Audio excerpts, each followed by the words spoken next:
Detroit. Dude.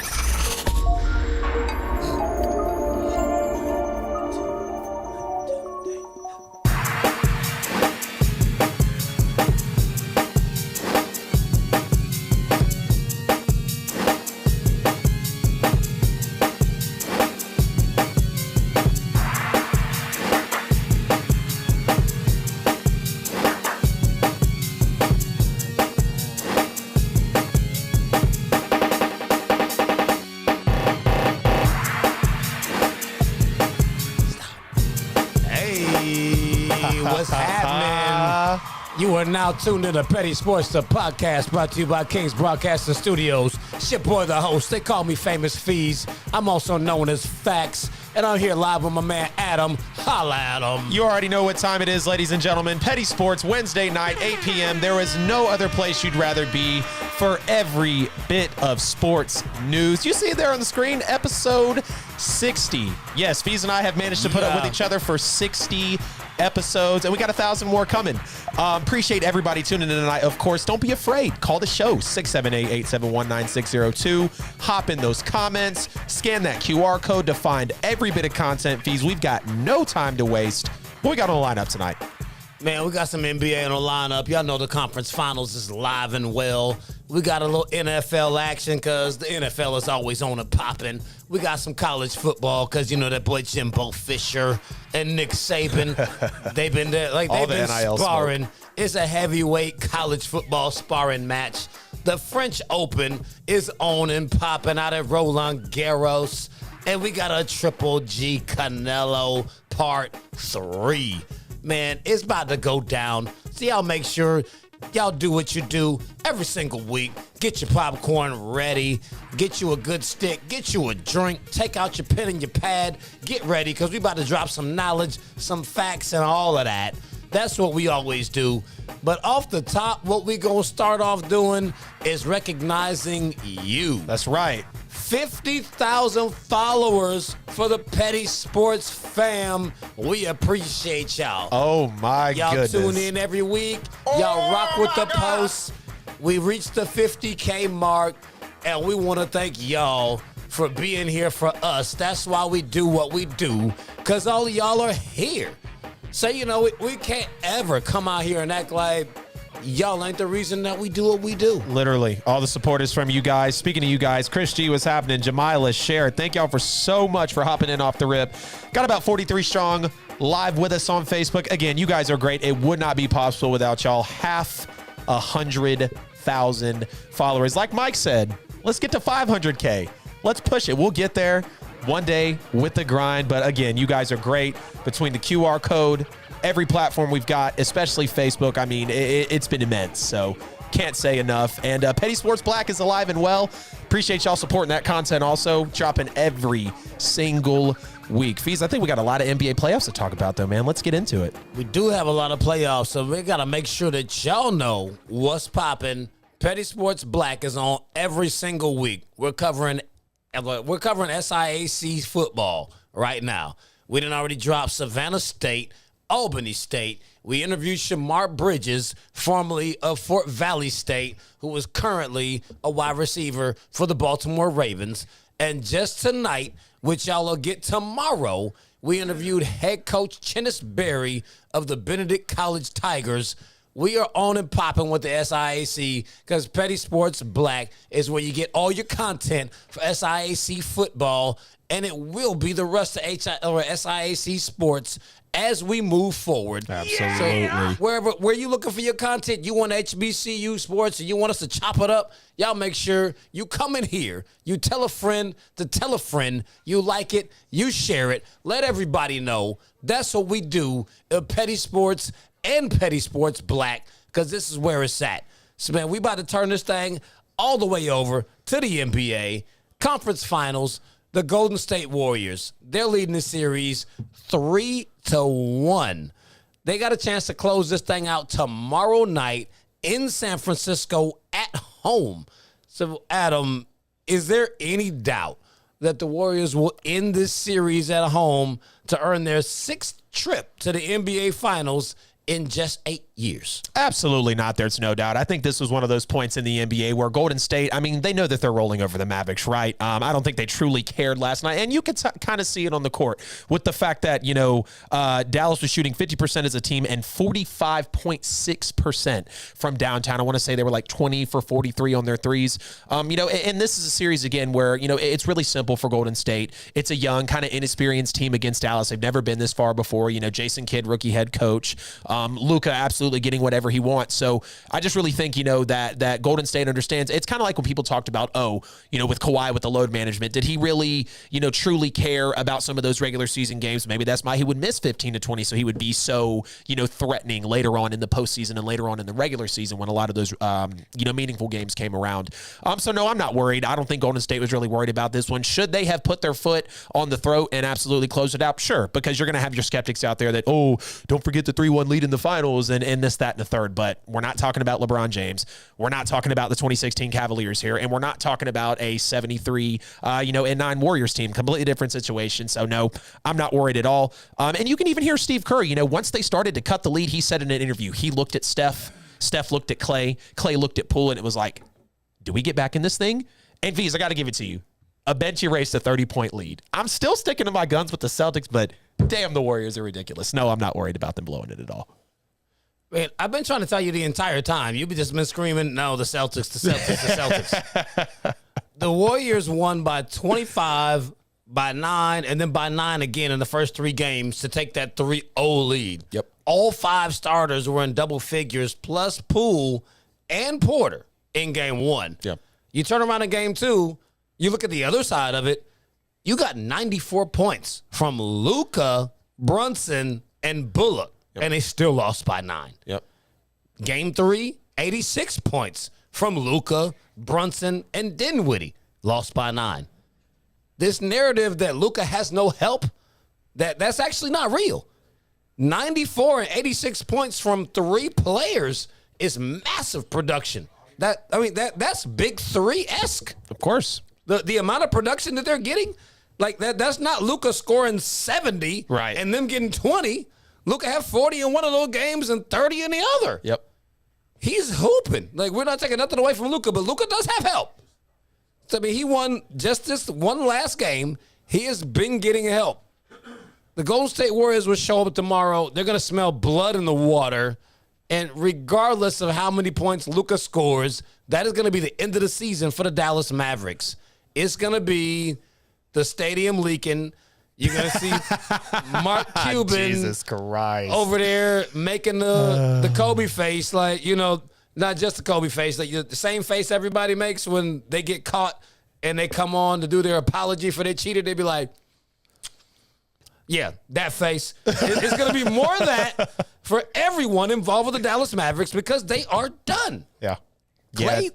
Steph Curry, Klay Thompson, Jordan Poole, Andrew Wiggins, and Draymond Green, they're playing lights out.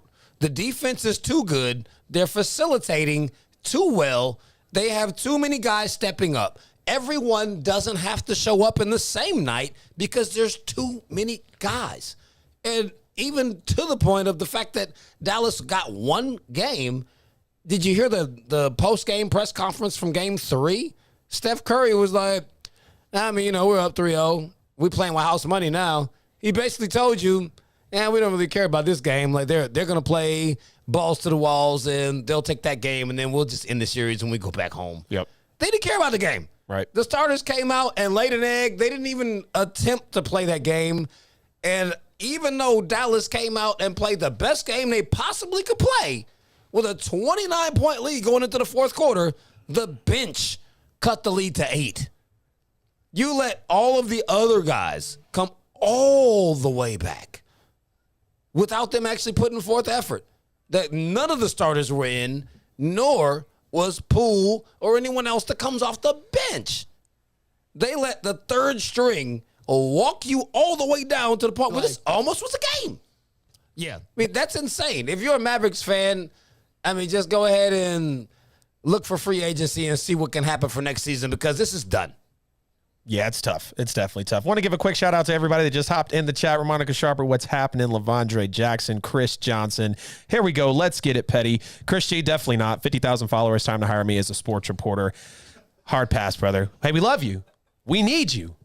But I think we got it over here. Sharon Jamila with Sharon Jamila with the SSU love. Chris thinks the Warriors are going all the way. Okay, now he's trying to come back around. Share with the Celtics, of course. Chris has been saying Warriors all season. Just wanted to give a shout out to everybody in the chat. We are strong on Facebook currently, 27 live. Y'all are fantastic. Chris is whoever's winning. Nobody listens to anything he's saying. Hey, Chris hopped on and he's been here ever since, right? It's like when you feed that one stray cat and they just, like, you quit leaving the food in the bowl, but they still show up at the door. Yeah, no, Chris, we got love for you. If Dallas wins tomorrow, he's going to be like, I told you the Mavericks were going to come back. The Warriors, they're blowing it. He's with whatever is going on. They're blowing it just like Chris blows his own load every day. But we're going to move on to the next part with the Dallas Mavericks. Where do the Mavericks and Luka go from here? I mean, who could they add in the offseason to get them over the hump and in a place where they can actually contend for a championship? Absolutely, man. So I'm going to address the two-part question there. So, the Mavs are really in the same boat as the Atlanta Hawks with Trae Young. They're in the same boat as the Nuggets right now with Nikola Jokic, definitely having the fading, availability of Jamal Murray, not really obviously feeling Aaron Gordon, this, that, and the third. And then, the Sixers with Joel Embiid. They need a two. You've got superstars playing at their peak or maybe going even further, and they're going to get better as time goes on with no true consistent two that can come out every single night, 18 to 25 points. Maybe if the one falls off a lot, like we see at Chris Middleton with the Bucks. You just said it. Chris Middleton's, he's liable for 30, 40 points any night. Get that guy hot. He's got one of the best jumpers in the league. He can go from all angles of the field. That is really what Luka Doncic needs. And, when I start to look internally on him needing a consistent two, and Dallas also struggles with a lot of size down low. I got to take a look at Joel Embiid. We were already talking about this early. You had some of the toxic traits with Ben Simmons. The patience is growing thin. James Harden is shrinking. Doc Rivers, kind of broken at the moment. I'm not going to hate on Doc, but still, we got to see some improvement, right? So, as Dallas, Jason Kidd and the owner, Mark Cuban, should say, hey, Philadelphia, it's Jason Kidd and Mark Cuban. What do you want for Joel Embiid?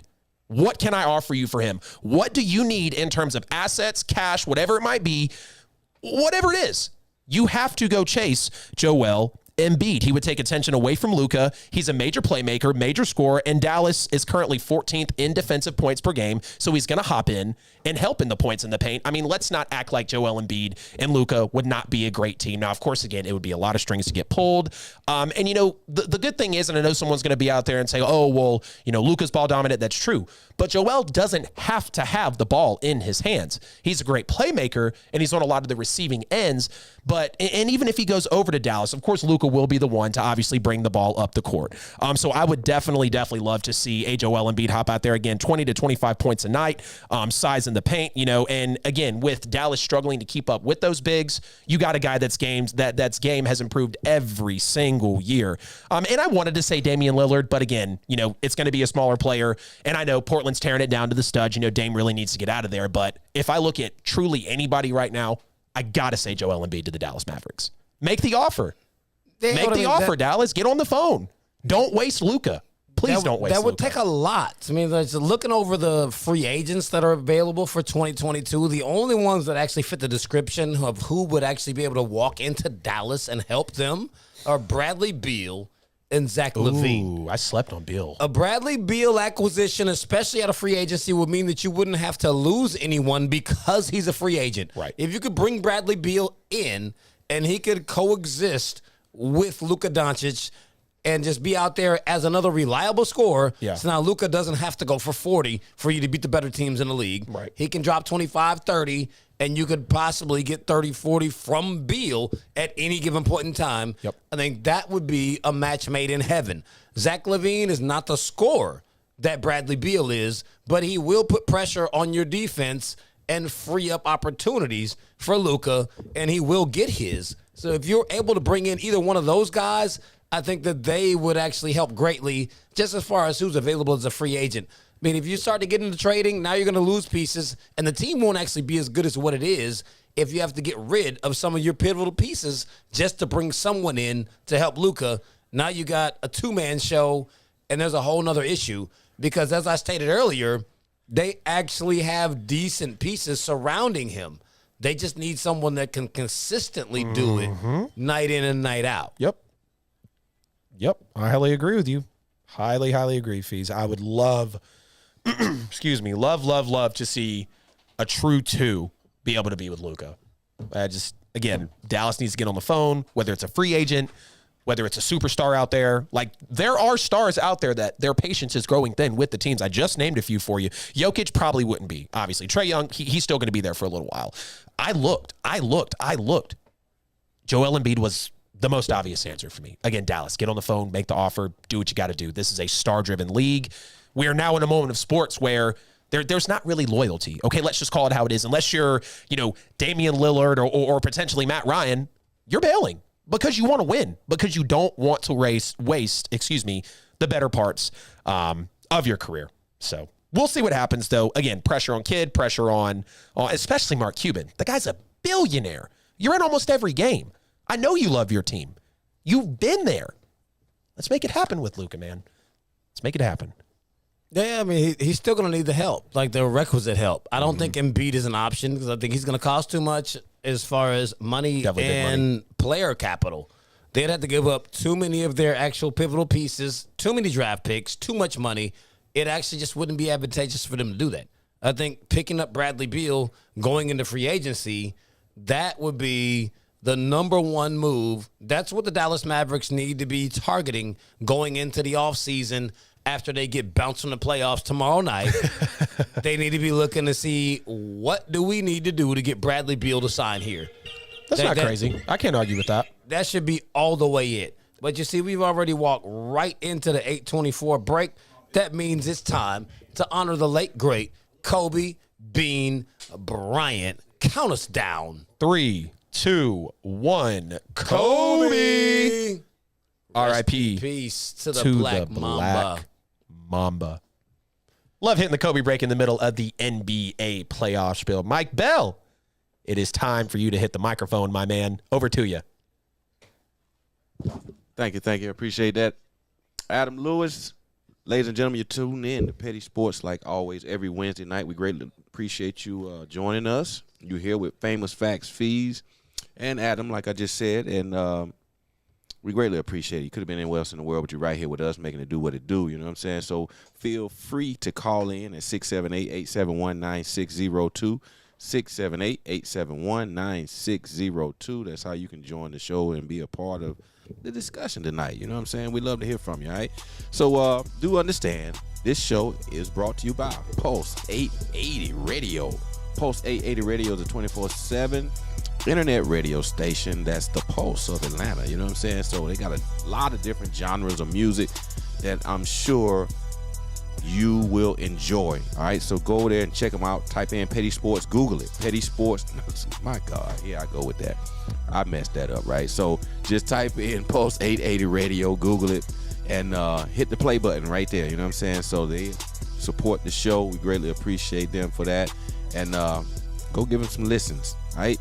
So thank you. Share the show. Call your friend, neighbors, co-workers. Text your friend, neighbors, co-workers. Let them know the guys are on at the table doing what they do. You know what I'm saying? Making it happen, all right? They just covered some of the hottest topics right there at the top of the show dealing with the NBA playoffs, man. It's going down, all right? So, yeah, go to your favorite podcast platform, download the show over there, type in Petty Sports, listen to it, some of the previously aired shows as well, and we love you guys for that, all right? Thank you so much. You can go to Google, Spotify, iHeart, Apple, anywhere over there, and go to YouTube, subscribe, drop some of these numbers you drive here on Facebook, and go to YouTube, click the link over there, hit the subscribe button, notification bell, so you know what I mean, like it goes down over there right now. You know what I'm saying? Everybody that's in the chat room, go over, join the YouTube page, share the link from the YouTube page. All right, that'll do us a real big solid. Thank you so much. Go to KingsBroadcasting.com. Spend some money. Support black business. Support black businesses. Because we do ATL. Hold now back to the regular schedule program. Yes, sir. You are listening to Petty Sports, the podcast.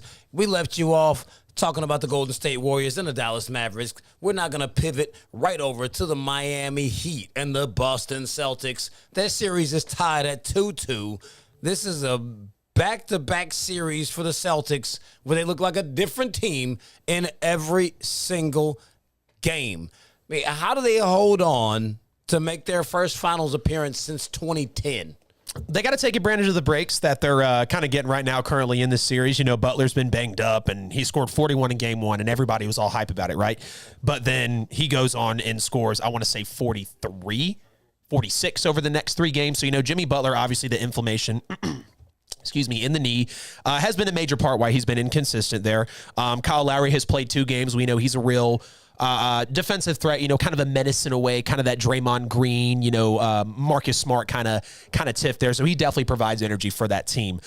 You know, and he's played 2 games and scored a total of 15 points up into that point. You look at the 2 undrafted players that are in their main schemes right now, you know, and then here's the thing. With all of this happening, Boston is deeper than Miami, and it's got to show with these circumstances, especially with the 3 players that I just mentioned and the few others out there that, you know, they are getting some breaks in this series. So if anything, they have to take advantage of that. And then I want to say another thing is Marcus Smart has to be available. I know he's missed a couple of games in this series, and when he did come back, he took over that one game, you know, almost had the triple-double, and really just made his presence known and really impacted a force in that game. You know, obviously big playmaker. He can occasionally get hot offensively, but he's not going to be that guy that's going for 30, 40 points a night. And he's your defensive player of the year, you know, and you take a look at some numbers here. So the Celtics are slightly better without Marcus Smart, 4-7, than they are without Jason Tatum, just 2-4. And they average less points per game without Marcus Smart, 108, than without Brown, which is 111, Jaylen Brown, of course, and without Jason Tatum, which is 110. So when Marcus Smart is on the court, he is clearly providing an uptick in energy, the defensive intensity. I think he is the cornerstone, really, of a lot of that defensive presence with the team.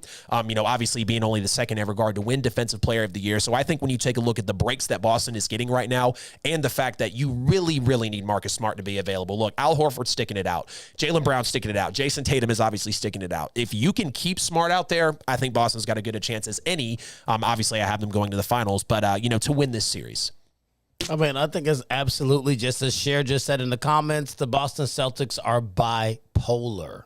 There's only been 1 game in this series that it was actually close, and that was a Game 3 too little too late effort by Boston to come back and actually make the game close, even though it wasn't really a game. Yeah. Every single game has been uninteresting. Every game, we're like, oh, okay, Miami came to play today, so it's the Heat's game. Yeah. Like, oh, Celtics showed up today, 18-1. It's over in the first quarter. Right. Every other game has been disgusting. One team shows up, the other doesn't. Yep. We are yet to see a game in this series where both Boston and Miami both showed up to play a basketball game on the same day. Do you think you could attribute that to some of the injuries and the inconsistencies we've seen with these big players, though? It is not even so much just the injuries. It's just purely inconsistencies because this has been series to series for both teams. Yeah. We just watched the Boston Celtics do this against the Milwaukee Bucks. Yeah. They show up one game, don't show up the next game. Like, if Tatum decides that he wants to play 2 games in a row, then they can win 2 games in a row. But as it stands, they win every other game. That's why they're going 7 games. The only series where this didn't happen was when they played the Brooklyn Nets. Yep. And that's because they were playing against Kevin Durant and a Kyrie Irving who was fasting for Ramadan. And at the 4th quarter, he's walking back to eat a banana and a fruit cup because he had no energy. And there was no Ben Simmons. James Harden left them. That one is, I mean, it is what it is. Yeah. You can call it whatever you want to, but that wasn't what we expected the Nets to be. Right. The Boston Celtics against good basketball teams have been every other night, we're going to show up. So, I mean, like, they're getting ready to tip off right now because it's 8:30. They're about to play. Yeah. We have no clue what team is going to show up. The only thing that we can say about it is the fact that we know Boston won the last game. So they probably won't show up tonight. If they do, that would be an anomaly from what we've been watching them do. It's really ridiculous. We've saw a couple of disappearing acts from Tatum, which he stays aggressive even when he's not producing. He's just not producing. The difference between Tatum and Butler, when Butler's not producing, he doesn't even shoot. He just comes out and decides that he's going to facilitate. because his knee hurts, which I had no idea that he had such an issue with the inflammation in his knee. Right. But game in and game out, Jimmy, his knee is not good enough for him to come in and produce like that back-to-back games. He'll give you 40 tonight. That knee ain't going for the next game. It's really a shame and it's sad to watch to see that this is what it's been reduced to. But as great as we really want the NBA playoffs to be, this Eastern Conference series has really been uninteresting. Every game is a blowout. Yeah. One team doesn't show up. Like at some point, could we for Game 5, please, as you get ready to tip off this game, Boston and Miami, could y'all please both show up tonight so we can get a real basketball game? I would love to watch that. Yeah. Yeah. Jesus. And just think, as you went over it, it definitely speaks volumes. You think about whether it's been Tatum that's been off, or Marcus Smart is missing time, or Robert Williams is out, or Al Horford wasn't available. And then you look on the other side, it's Jimmy Butler with the knee inflammation. Kyle Lowry's only played 2 games. He's been really inconsistent. Bam Adebayo drops 30 points one night and then 6 points the next. And again, I agree about the inconsistency, of course, but I got to attribute some of that to the fact that not all of your guys are out there every single night, and that's tough. That's going to change your scheme. It doesn't excuse the fact that we should see a lot closer games. I don't remember what show it was today, but I think they were talking about like the 98 or the 88 finals. These games were like 83 to 81, 87 to 84. And obviously the 3-point shot has been ridiculous. It was 98. Yeah, and you've got, teams shooting the ball, 23s maybe a decade ago. Now it's upwards of 30, 35 threes. So we know the game is changing. But yeah, it's definitely tough to see that because it does become a snooze fest a little bit. But then it's like, damn, I'm not even getting all my stars. I'm not even getting everybody at 100%. And we know there's luck in championships. With injury breaks and stuff, and the record books are what they are. But yeah, it's definitely a little interesting to see, understanding how these players are playing out, and then just again all these blowouts, ridiculous. Yeah, extra ridiculous. So speaking of ridiculousness, we're about to shift gears and go to the world of college football. Jimbo Fisher, after being completely thrown under the bus by Alabama head coach Nick Saban, has been just straight slinging fire back at Nick. He's accused him of, Nick accused Jimbo of buying all of his number 1 recruiting class, and then he threw Coach Prime's boys into the mix. So that was a lot. Yeah. So now, just first off, does Nick Saban have a leg to stand on making these accusations? Absolutely not. Do you know how much speculation there was about Nick Saban when we saw one of his players with blingage on their neck, or with a brand new challenger pulling up to the national championship game, or whatever the case of it was, right? And, a lot of that can be speculation in the media and hating ass fans and just, whatever the case may be, right? But we know Nick Saban has been dominant for so long. And we know that Nick Saban has had a number 1, if not number 2, number 3 recruiting class for a very long time. And I've kind of noticed this as well. When Saban doesn't get his top classes, he complains. He had something to say about Kirby.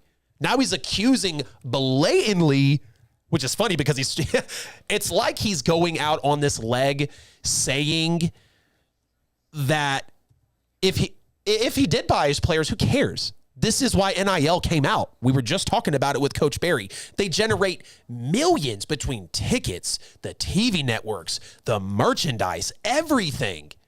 These guys deserve their cut. So no, I don't think Saban had a leg to stand on necessarily, because there was already accusations around him. There was already speculation about, he's probably paying them this, or he's probably swindling them with that. And guess what? Nick Saban's a multimillionaire. He was probably doing that. That's probably pocket change to him to change a kid's life, to come to the Alabama Crimson Tide and be another legendary alumni. So no, I don't think he has a leg to stand on for this.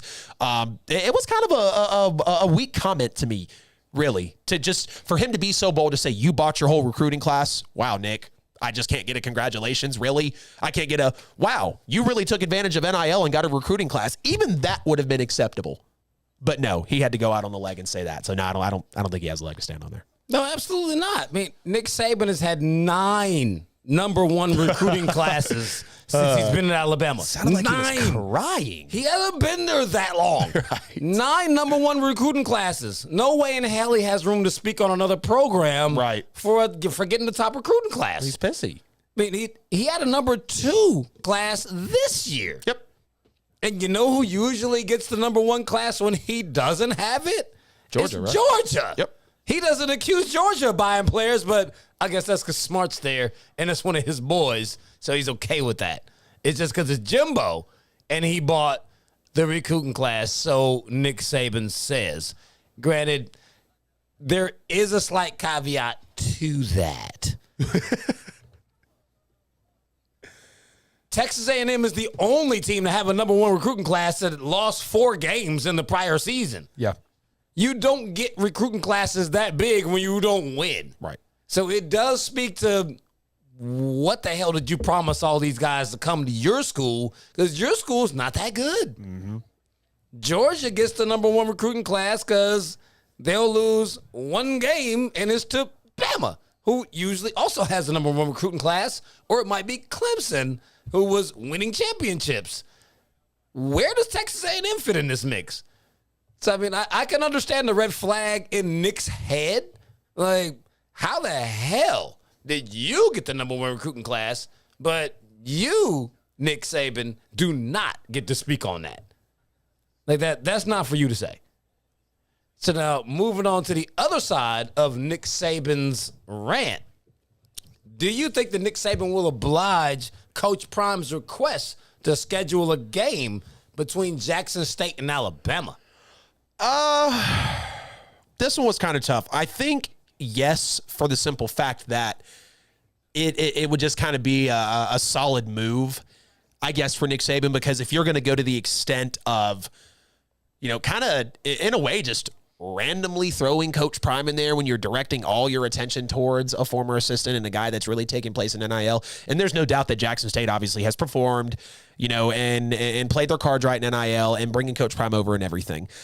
So, I would say, yeah, for the simple fact that, hell, if you're going to call him out, you're Nick Saban, you're the greatest college football coach of all time. What some people say, whatever the case may be, right? We know all the accolades about Saban, the recruiting classes, the titles and whatnot. So you would want him to obviously go and play Jackson State. But the reason I could see no is because of potentially, who would have to reach out to, how they would be able to make all this happen, how all the scheduling would have to pile in. But I'd be down for it. I would love to see a true Nick Saban versus Deion Sanders, coaching face-off, rather, the Alabama Crimson Tide versus Jackson State. I mean, it would be great. It would be absolutely great. I think there'd be a lot of eyes on that game. You got probably 2 of the biggest icons in college football right now, next to, of course, Lincoln Riley going over to USC. So it'd be huge. I mean, this could be the best-selling game of the year. This would bring so much attention to HBCUs. So, honestly, I hope it happens. I really do. And it would, of course, be great if Jackson State just made it a game. Don't think it would be a blowout by any stretch of the imagination, but just make it a game. And imagine what that would do for the HBCU community, especially Jackson State. Because that was kind of, I wouldn't say a catalyst, but obviously, when Coach Prime went over there, it was a big thing. Then you got, obviously, who is it? Hugh Jackson. Where did he go? Grambling, I think, or something like that. So you've got some of these big name guys going to give the HBCUs love and the broadcasting that they deserve. So let's make it happen. Front and center. ESPN game day. Whatever you got to do, man. I'd love to see it happen. There's no reason that he couldn't make this happen. Maybe not for the 2022 season because the schedule's already out, but Bama has games against Utah State, Louisiana Monroe, right, and Austin Peay. Right. I mean, there's no reason why they can't fit Jackson State into the schedule for next season. 2023, Alabama should be playing Jackson State. Especially since Coach Prime took the high road and he didn't even come for him. Yep. He asked him to line his boys up and we'll settle this on the field, let him coach against them, put him on a schedule for next year. I mean, it's as simple as that. I mean, Alabama has 3 absolute cupcakes on their schedule every year. Give one of those games to Jackson State. Mm-hmm. Pay them the money to come out there because that's what happens. They'll pay them about $1 million to come out there, and you will expect to trash them. So let Coach Prime and his boys come out there and show what they can do. Right. So I'm here for it. Here's the other side of this whole coin with Jimbo and Nick just going at it. All that attention is USC flying under the radar after signing last year's Biletnikoff Award winner Jordan Addison along with a host of other players under Lincoln Riley, and no one's talking about that. I don't I mean, I don't think they're flying under the radar. I think I think the major reason that, Jimbo Fisher and Nick Saban are kind of, catching a lot of attention right now, they used to coach together. Obviously, there's the whole, Belichick disciple tree, Saban disciple tree, this, that, and the third. We've heard all the comparisons, right? But, Lincoln Riley's not out here calling people out of his name. Lincoln Riley could be paying these players millions. Well, not him, but, NIL, obviously. He's not out here calling people out of their name. He's sticking to himself. He's making his moves. He's rebuilding USC. USC is probably going to be great next year, right? Let's not be silly about that. But I think when you talk about the fact that Nick Saban specifically, he was someone pissed in his Cheerios and his orange juice, whatever it was. He woke up very irritated that day because you very, very rarely hear Nick Saban talk like that, have that intensity in his voice. I mean, he's usually pretty calm, pretty collected, doesn't lose a lot of games. But in that situation, I feel like Nick thought he lost. So then, of course, Jimbo's going to come back for you. Jimbo's like, you're not about to call me out of my name like that. Absolutely not. You damn right I got the #1 recruiting class. So I wouldn't say USC's flying under the radar. It's just USC's minded their P's and Q's, sticking to their business. They're going to be a top 5, top 10 college football team next year. And you've got Nick Saban and Jimbo Fisher in the ring wanting all the NIL smoke. So, no, I wouldn't say flying under the radar because, again, this is funny, right? We're damned if we don't because we're making these kids play for free, but then we're damned if we do because we're buying them and paying them too much. Shut the hell up and just accept what NIL is. It was long overdue. You're changing lives. You're building wealth for very, very young adults. What's to hate about that? Oh, Nick Saban calling someone out because he has the #2 recruiting class. Miss me with that, dude. I don't think USC's flying under the radar. No. Yeah, but with Nick Saban slinging all this hate about him having the #2 recruiting class, they're talking about high school players. What they're missing is that since Lincoln Riley has made his way to USC, they brought in Caleb Williams, one of the top quarterbacks in college football, the #1 wide receiver in Jordan Addison. They brought in Travis Dye, running back, wide receivers Mario Williams, Brendan Rice, Terrell Brandon, and that's just to name a few of the 14 players that they've had transfer to USC since he got there through the portal. USC is shot up to #4 in the way too early college football rankings. Boom. They have made so many moves. So, I mean, for Nick to be so upset with what Jimbo is doing, why you ain't said nothing about Lincoln? Lincoln is taking players from other schools, not high school guys. He's not stealing recruits. He's taking players that have already established themselves at other colleges and brought them all to Southern California. Yeah. Well, Nick feels that he's losing to the control. Like, he's losing control. He's not #1 anymore. Oh, my God, my former assistant beat me out in the first year of NIL and has the #1 recruiting class. Tell me your ego is too large without specifically telling me your ego is too large, Nick. 9 #1 recruiting classes. You flex like Brady with the national championship rings. No, you obviously don't have as many as Tom, but we know you win as frequently as Tom does. Nick, you got a good life, dude. Like, I don't get it, Fees.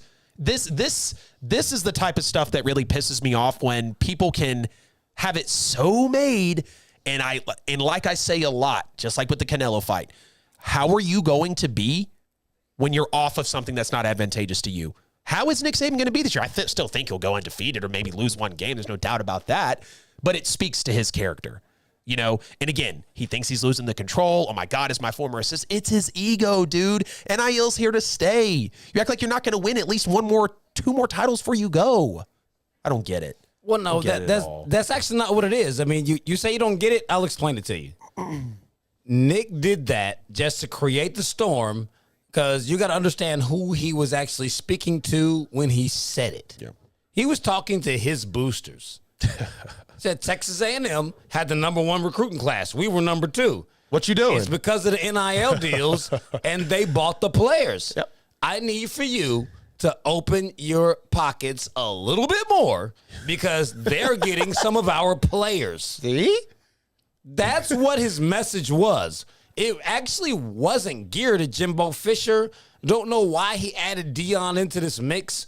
His overall message was to tell his boosters to spend more money to make sure that they keep having the #1 recruiting class. And he's already swinging back Did you not see that he just got a commitment from quarterback Eli Holston? He was a commit to Texas A&M last year, who will be coming out this year, decommitted in March, and guess where he signed? Alabama. But we're not going to see. Okay, now that Saban has said something, it wouldn't surprise me if Jimbo did, but I think if none of this happens, I don't think Jimbo would have said anything. You know, and I think the point you're making right there is he's kind of speaking up to his boosters. It's because he's irritated. He feels the control going. He's like, damn, I'm not number one. In the first year that I can legally buy players, I'm not number one?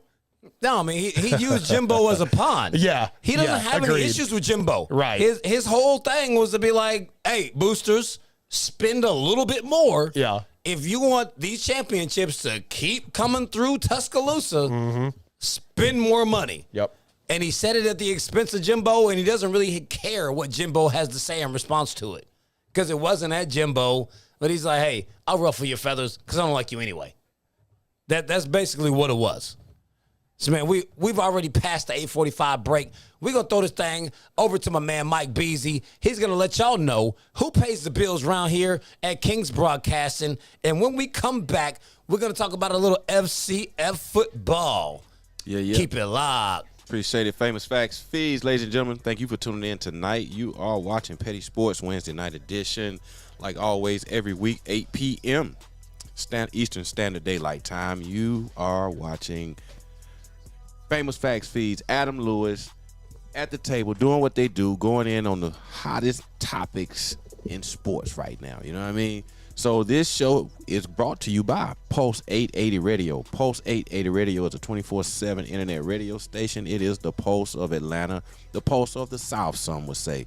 So just Google Pulse 880 Radio, click the play button, support black business that way, you know what I'm saying, and help drive some numbers. It's all about the numbers, you know what I mean? So thank you. Continue to share the show, share the link, go over to YouTube, hit that subscribe button and the notification bell. And share it with some of your friends, you know, some of your sports friends that like real good content. Do us that solid, you know what I mean? And continue to drive the numbers over there on Facebook, Book of Face, and all that good stuff. Go to Twitter, Twitch, TikTok, Instagram, all that good stuff right there. And, you know, hit the link, share it. So we all over the place, man. You know what I mean? Even the podcasting piece of it. Apple, Google, iHeart, Spotify. We all over the place, you know what I mean? So thank you once again for tuning in. We greatly appreciate it. And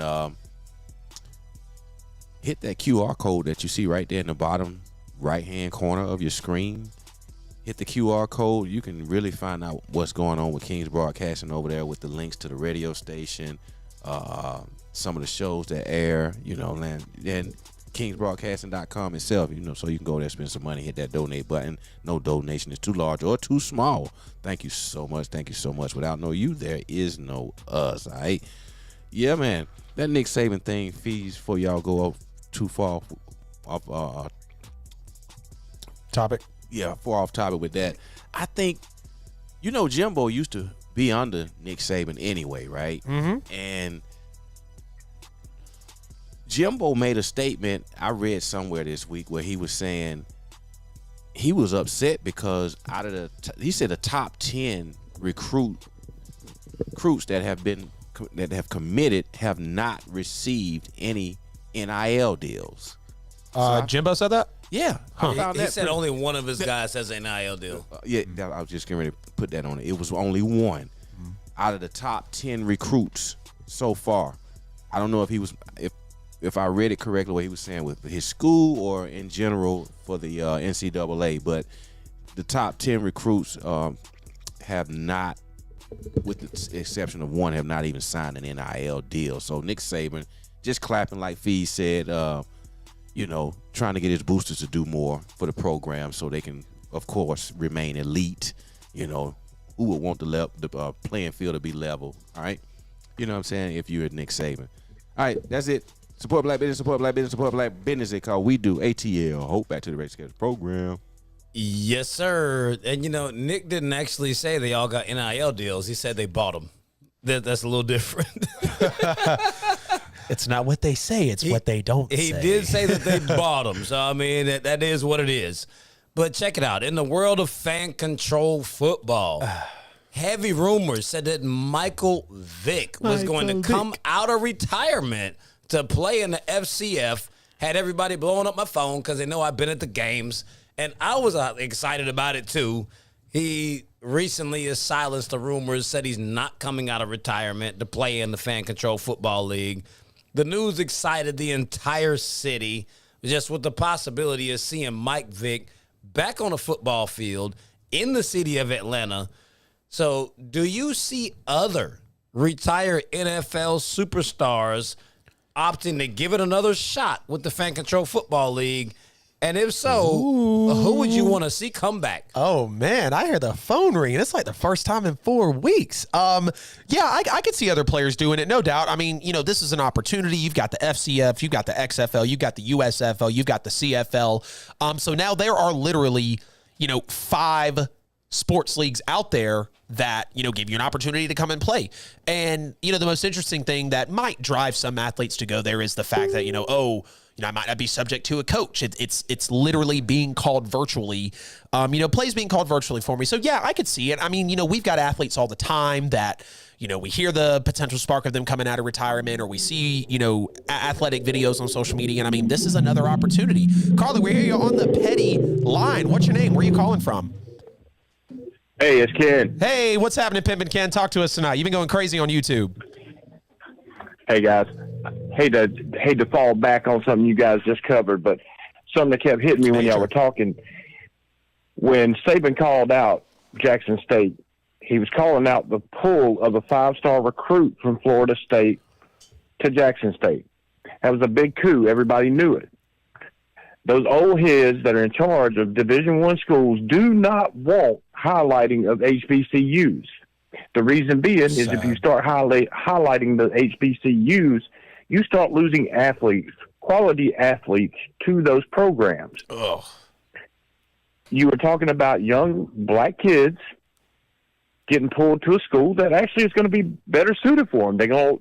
A lot of those guys are going to go places like that. The reason they go to Division I schools is because they're trying to get somewhere on their talent, right? Not always on their academics, right?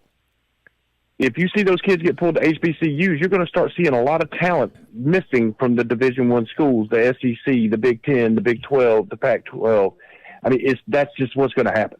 Yeah, great point, Ken. It's almost a disgusting concept to think of, because it's like it's all about the control. It's like if the D1 or SEC loses that control, it's I hate to even think of it like that. But, I mean, you laid it out clearly, and again, that's why we shoot PSB. That's why we give that acknowledgement to those HBCUs. That's why we talk about these players. That's why we bring the guys in, because, it just needs to be spread, and again, I get your point, but it's just almost disgusting to truly think of it like that. I have to be honest with you. I really have to be honest with you. Yeah, I mean, it's definitely a damn shame. I mean, hey, shout out to Monica and Rock. Got my brother and my sister in the house. But, man, as far as the players going to the HBCUs, I mean, that's what we want to see happen. Right. The players go to the schools that actually represent them. Yep. They're going to the major Power 5 programs because they're promising them the exposure for them to go to the NFL, because that's the ultimate goal. Yep.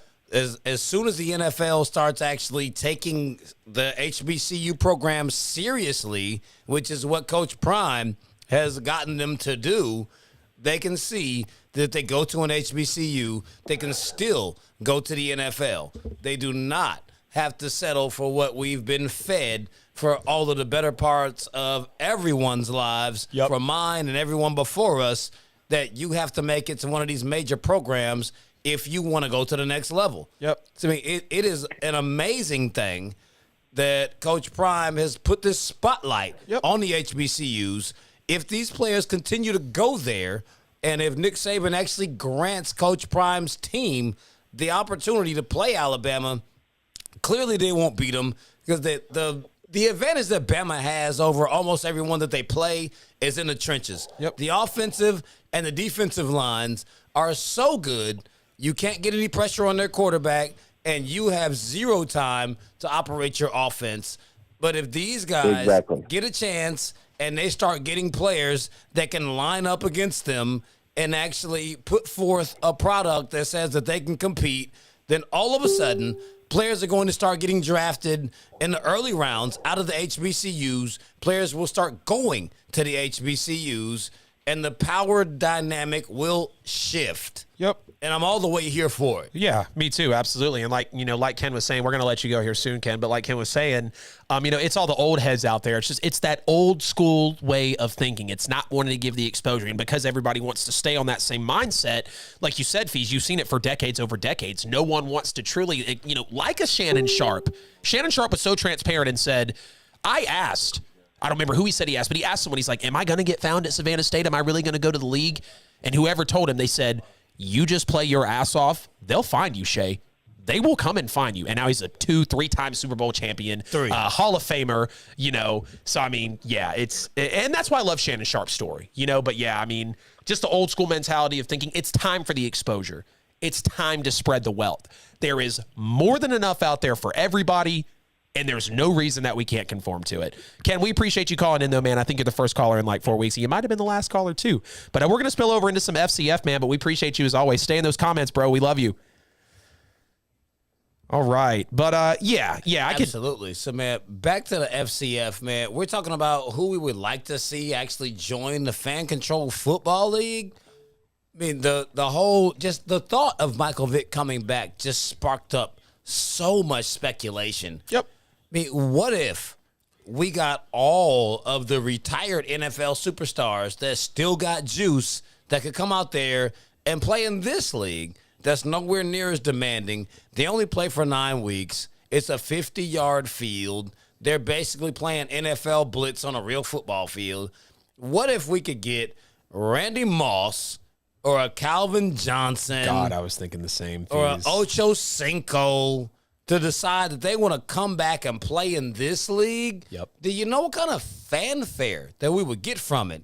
If you get NFL quarterbacks that are on the tail end of their career, or they're just being pushed out to come in here to actually be the signal callers. What if you sent Baker Mayfield to the FCF and he got a chance to throw passes to Ocho Cinco? I mean, it would be amazing. I would absolutely go in there and pay money to watch that. Yeah. There's a market for it.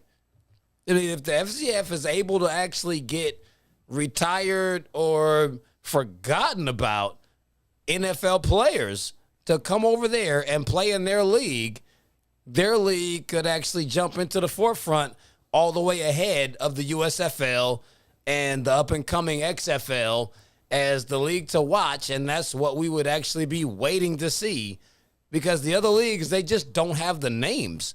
They have a product, but they don't have the superstars playing for them. Yeah. Yeah, I know what you mean. Christy, we're not talking about the Raiders and Kaepernick because it's just a revolving door at this point. I mean, great. He got scheduled for a workout. I'm happy for him. I mean, there's no true substance behind that. You were talking about some players coming back though, Fees. I mean, let's just kind of grab a guy that played pretty similar to Vick, and I think it'd be cool to see McNabb get back out there. I think that'd be awesome. I mean, hell, Bob Sanders, a freaking safety that ran a 4.35 and was a tank. Was a ball hawk. I mean, could just play so extremely well. I mean, even another major running back and kind of a lesser name, but LeGarrette Blount, the major tank between the Patriots, the Bucks, the Eagles. I mean, I think he could get another shot in the FCF. And hell, let's throw it all the way back and talk about maybe Revis Island coming back. I mean, I know he's obviously up there in age, but you've got T.O. that's out there. You've got Randy Moss isn't out there, of course, but naming some of these guys that could get back out there. I'd love to see all these dudes back out there. I'd love to see all the guys that you were just mentioning out there as well. So it would definitely be cool. But in terms of, well, you were kind of already getting into, do you think FCF could overshadow USFL and the XFL? Yeah, easily. Right. So, and the reason I'm kind of torn on this, I think slightly yes, because, talent obviously attracts eyes to everything. And I feel like just Terrell Owens at this moment right now is a head turner, more of a head turner really than the,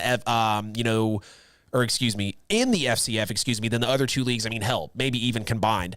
But the reason I feel like it could maybe fall short is because it doesn't feel like true, real football. I mean, the fans are calling the plays. You kind of wonder, where is the seriousness / professionalism in it? And I understand that. And here's the thing. I don't think the FCF was really like pushing to be a major league. Obviously they know the competition that they're up against. And it's not a knock, but I think it could really turn out more of maybe like Madden football in a Madden tournament than actually like true, people out there, coaches out there calling plays, actually having schemes. And I mean, again, big ups to the FCF. And it could blow up majorly because of, again, the names and the fact that people want to be involved. People want to feel like insiders. If you make them, feel like there's a chance for them to just be involved, and hell, if it's their favorite team, then that's great. But you got to look at the fact that the FCF has 4 teams. The XFL and the USFL have, I think, double that at 8 teams. I want to say with The Rock behind the XFL, Fox Sports behind the US. Has 8 teams also. Oh, do they? Yeah. I thought it was 4. Okay, well, there you go. 8 teams all the way across the board. But, I feel like with Dwayne Johnson behind the XFL and with Fox Sports behind the USFL, it just feels like they would have more resources. But hell, I mean, whoever blows up first, let's make it happen. Whatever can really rival the NFL, let's make it happen, dude. They have more resources. It's just the product just isn't better. I mean, with T.O. and Johnny Football playing the FCF currently, talent attracts if they're eyes. able to bring in more big names, this league has the potential to actually overtake anything that the other ones are planning to do, just from star status and the fact that you're letting fans call the plays. This isn't any of the NFL. So you're letting fans call the plays. Major This involvement. is like NFL Blitz meets fantasy football meets I get to actually have a say in what these Hall of Fame caliber players are doing on a night-to-night basis every Saturday. And you can go in there and watch it in person, and you can talk to them. It's like this league is different from what any of the other ones are doing. And I think it has the potential to be so different that it could work. It could blow up. Yeah, but like, man, we've already passed the top of the hour.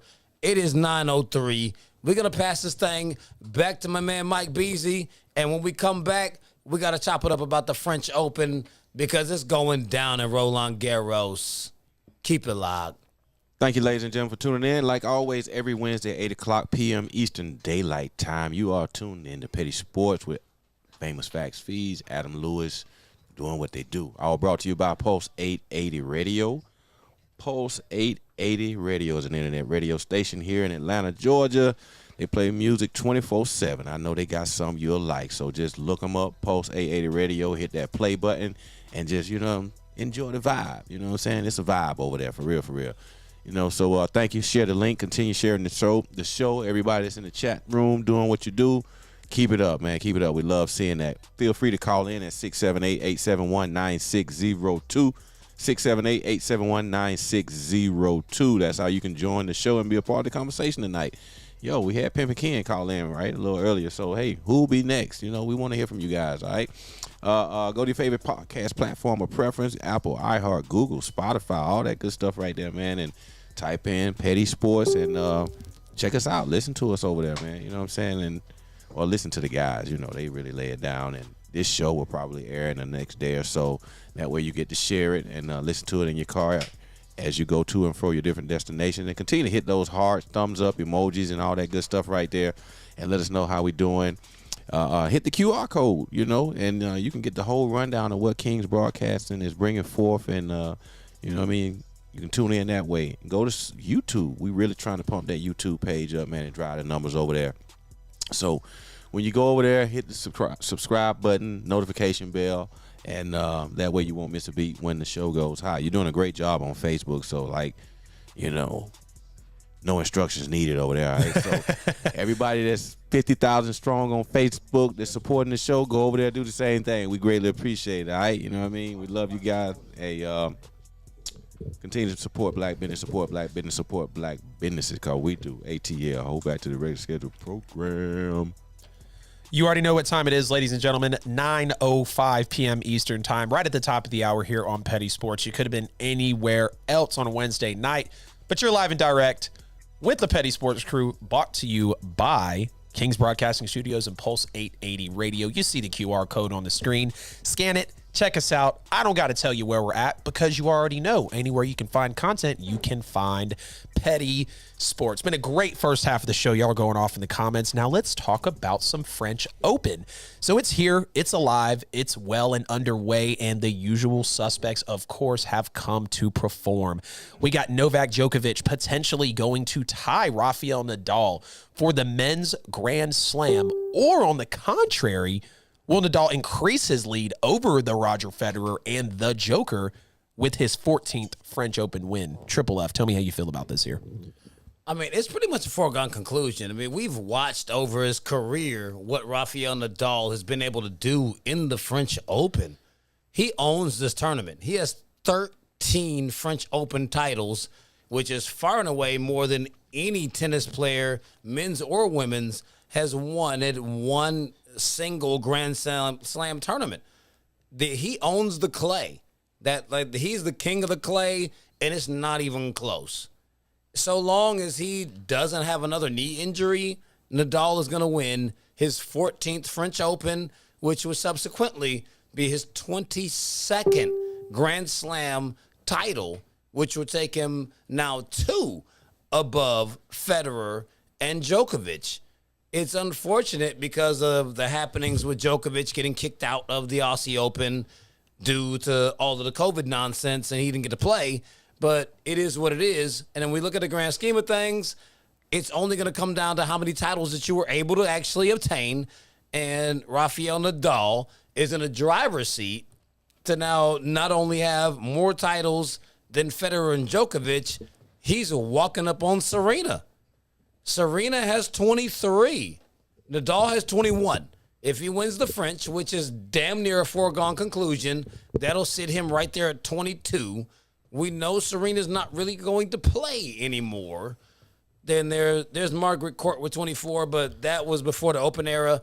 And for anyone who actually watches the sport of tennis, no one counts Margaret Court's titles because she wasn't playing professionals. So Serena is at the top of the mountain for all of tennis with 23. Rafael Nadal is knocking on the door. Yep.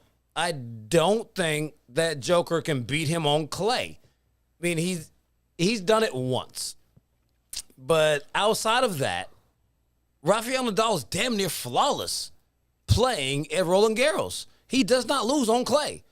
He can slide. He can glide. He's going to take you out. He'll grind you. He'll take you 5 sets. He's going to win. And when this whole thing is said and done, next Sunday night, or Sunday morning, because, it's way ahead of us on the time. Right. You're going to see Rafael Nadal holding the trophy and biting it for the 14th time, which that's insane. 14 times he won the same tournament. The French Open.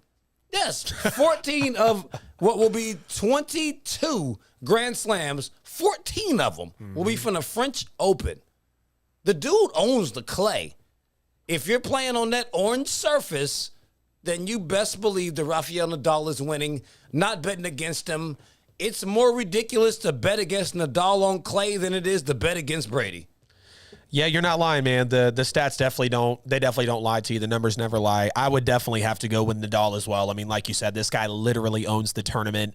I mean, the fact that he has literally, like you said, the exact same tournament 14 times, or 13, and it's a foregone conclusion that he's going to win it for the 14th time, and be just one less than Serena. I think that's the major part here. Obviously, I think plenty of people think that he'll catch it. He'll know if he's right there up against it, that he's going to run after. But yeah, I mean, when you talk about just the prowess of him, how he's always played at the French Open, it's really unsafe to bet against him. I bet you professional bettors out there don't like going against Nadal. I mean, they don't even think about it because, again, and especially the clay numbers. I remember when I first looked into it and I was like, wow, this guy literally rules the clay. Like you said, he'll take you multiple sets. He will grind it out. He will be physical. He will push you to your limits, and you will push him to his, but he'll always come out victorious, as we've seen here in the French Open. So, yeah, great breakdown there, Fees. I mean, I couldn't agree more. You really hit all the major points. It's definitely going to be, Rafael Nadal that comes out victorious here. Now, the women's draw for the French Open has been fairly shaken up this year with a lot of familiar faces, either unranked or ranked very low.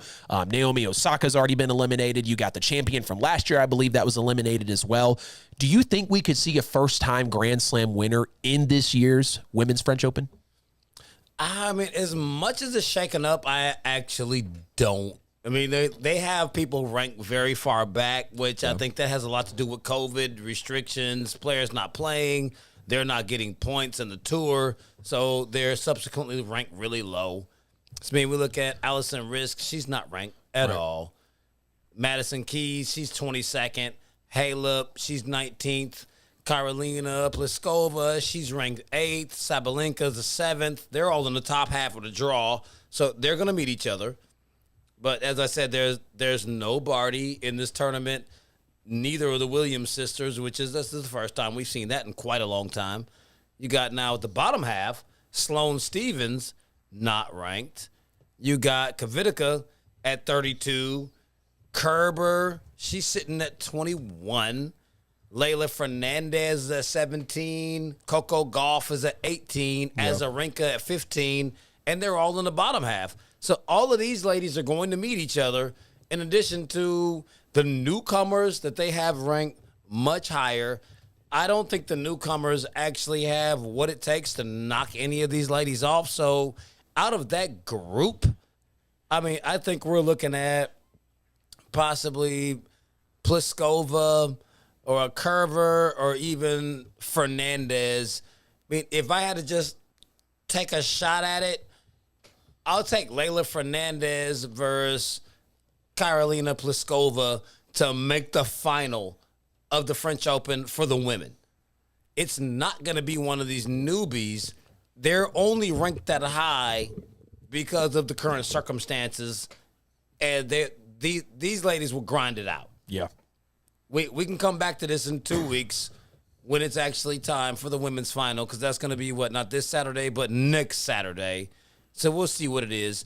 If it's the two that I called, Leylah Fernandez and Karolina Pliskova, then all of y'all owe me not cases of dew. I need bottles of Jameson. And a subscription on the YouTube, ladies and gentlemen. Yeah, I'm there with you, Fees. Yeah, I could see those two meeting up in the final as well, and just something tells me that Pliskova would be able to possibly pull it out. It would be a great match either way. I mean, of course, like you said, the rankings they're very skewed. You got a lot of oddities, I guess, in this year's French Open and whatnot. But yeah, definitely good points there, man. So bouncing back into the National Football League, we've got more Jimmy Garoppolo speculation. I don't know what's getting more exhausting at this point, talking about Cap's potential comeback or Jimmy's potential movement, but Kyle Shanahan did tell us that they have not strayed away from the goal of trading Jimmy Garoppolo. They're still actively looking to deal the man. Now we got to ask, as of this moment, post-draft, post-free agency, what do you think the best trade destinations are for Jimmy G Fees? Oh, I've actually got quite a few of them. My first trade destination would be the New York Giants. Daniel Jones is absolutely a train wreck. They've got Saquon Barkley, Kenny Golladay. We know Jones is not the guy. Right. The New York Giants don't have a great football team, but they do have a formidable defense. If they got a quarterback that could come in there and actually give them some stability to sustain an offense, not turn the ball over, and actually put some points on the board, I think the New York Giants in that raggedy division that is the NFC East, they could actually make some headway and really rally behind Jimmy G. So long as he can stay healthy, the Giants will be, I wouldn't say a good landing spot for him, but that would be a good land for the Giants. The New York Giants for Jimmy G. That would be a great place for the Giants to land Jimmy G. Yeah, I couldn't necessarily agree with that. I ironically had another NFC East team up here, so we'll bounce them off a little bit if you like. Okay. So Washington, I was definitely thinking the Commanders because they're running on fumes with Carson Wentz right now, who played decent last year. I won't say he played good, played decent for his standards, but, unfortunately still kind of let it all run down his leg at the end of the year, and the Colts had no reason to not make the playoffs. They just chose to play horribly. And some of that, some of that was on the arm of Carson Wentz. But, Washington could really be in a position in a weak division, really a kind of a weak conference necessarily outside of a couple teams that we view as the favorites, with weapons on both sides of the ball between the defensive line, some of the secondary. We know the running back room, the wide receivers, the tight ends potentially that are over there in Washington. They could, I'm not going to say they're going to be a quarterback move away from, let's not even put them in the conversation. There's no question about that. But they could be a quarterback move like that away from just maybe taking that next step, trying to win that 8th, 9th, 10th, maybe 11th game. Because, again, weak division, weak conference. And, Jimmy G, he's a proven winner. He has taken his team far 2 of the last 3 years. Now, yes, of course, Wentz and Jimmy G are injury prone, but Jimmy has, essentially walked the walk a couple times. And I think we could all sit up here and say, ever since Carson Wentz has fallen off after the MVP season, he's never been the same guy. So let's not sit here and say if he was healthy for a full 17 that he'd be in the MVP conversation, because he wouldn't. Jimmy G is top 10 quarterbacks with wins within the last few years. Jimmy Garoppolo, like you said, Fees, you give a lot of respect to him, and you have to. He's winning football games. He's in a great system. And if for some reason Trey Lance is the guy with everything that they move for him and Jimmy G moves on, I do believe that Washington could be a decent spot for him. So yeah, it's definitely interesting to see how it could play out there. But I know you said you had, potentially a couple of other teams that Jimmy G could land with. Oh, I have 4 more. Well, let's hear them. How many ever you want. My next one you're going to argue with. The New Orleans Saints. How did I know that shit was coming, y'all? How did I know? Alvin Kamara is coming back. You got Michael Thomas potentially coming back. Yeah. Chris Olave, they drafted. You got a solid defense. Mm-hmm. He's far more reliable than Jameis Winston. 100%. We've seen Jameis go 30 for 30, which... Hey, you threw for 5,000 yards and 30 touchdowns, but also 30 interceptions. I mean, the interceptions are the difference between you going 7-9 and you going like 13-4 or whatever. I mean, it's a difference between how many games they played in the season. That would have been a 13-3 year. But outside of that, Jimmy Garoppolo with a cast of wide receivers and a running back like that, if you have a stout defense and all you need is for your quarterback to manage the game. Jimmy G's that guy. Get you to where you need to go. Yeah. You got a good running game, San Francisco. You've got good wide receivers, San Francisco. And you've got a good defense, San Francisco. Sounds like what the Saints are offering. If you bring in Jimmy Garoppolo, he is a way more sure shot than what potentially Jameis Crableg Winston is going to bring to the table. So I think if you bring in Jimmy Garoppolo, send Jameis to the 49ers to be a fail-safe, to sit behind Trey Lance, the New Orleans Saints could actually be in the conversation to absolutely be the second-best team in that division. Damn, you almost got me excited. I thought you were going to say the NFC, bro. You're going to pull my strings, pull them all the way. No, in the division. That's not going to make you better than the Bucs. Right. Yeah, I definitely have the Bucs at the top. I thought about that a little bit with New Orleans. And it's just more of real, the teams that I had put on here was just more realistically thinking if they, and it's not that the Saints don't have a void at quarterback because they clearly do with Jameis. I mean, I'm nervous. Yeah, he was 5-2 last year, but what's he going to be this year off of a major injury, of course, with the ACL. And like you said, like I said, Jimmy's a proven winner. You mentioned it. The Saints and the Niners are very similar. And Jimmy is the game manager that can actually win you a game. We don't usually say that game managers can win you a game. What do we always say? Game managers won't lose you the game because of the tools around them. No, Jimmy has shown us he can win. He'd have a quarterback room. He'd have a good O-line. He'd have a solid defense. And, new head coach in Dennis Allen trying to get some new energy. And I'm not going to lie. If the report came out tomorrow saying that the Niners traded Jameis Winston or traded Jimmy G for Jameis Winston, I wouldn't be upset. I absolutely wouldn't be upset at all because I think we can all sit up here and say, of course, that Jimmy is the better quarterback than Jameis. The only reason I didn't put the Saints on there is because they did bring Jameis back, obviously. They did pay him. So he's going to be the guy unless he just throws 15 picks in the first 10 weeks, and it's going to be like, Jesus Christ, what did we do? They didn't pay him real money.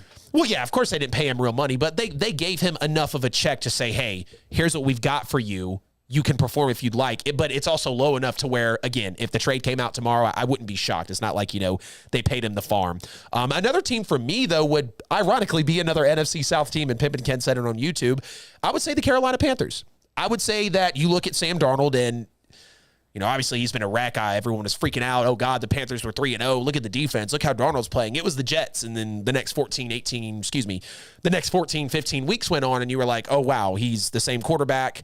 And I get it. He didn't have CMC. There were some injuries definitely on the Carolina Panthers, but I'm sorry, but Sam Darnold's bad. He has, I get it. Coming out of college, he was great. A lot of people thought he was great. Some thought he should have been the number one pick, whatever the case would have been, right? But Sam Darnold has proven that he cannot play in the NFL. He cannot read defenses. He cannot accurately put the ball where it needs to be.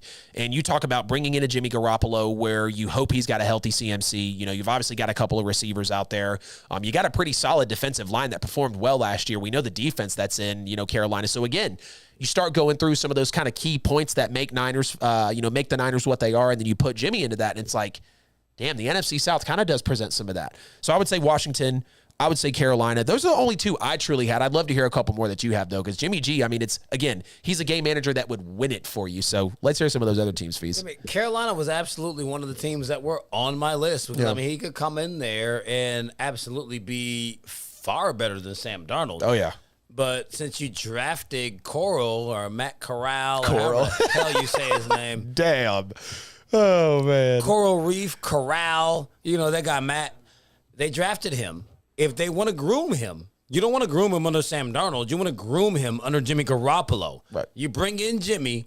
Jimmy can he can just walk right in the door. He meshes with CMC.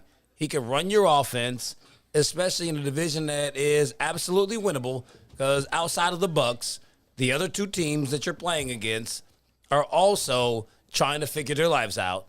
So if you bring in a quarterback like Jimmy, you have a legit chance at being second in the division and possibly making the wild card. You can develop Corral, whoever the hell that guy is. Stop it, please. Who is he? Matt Corral?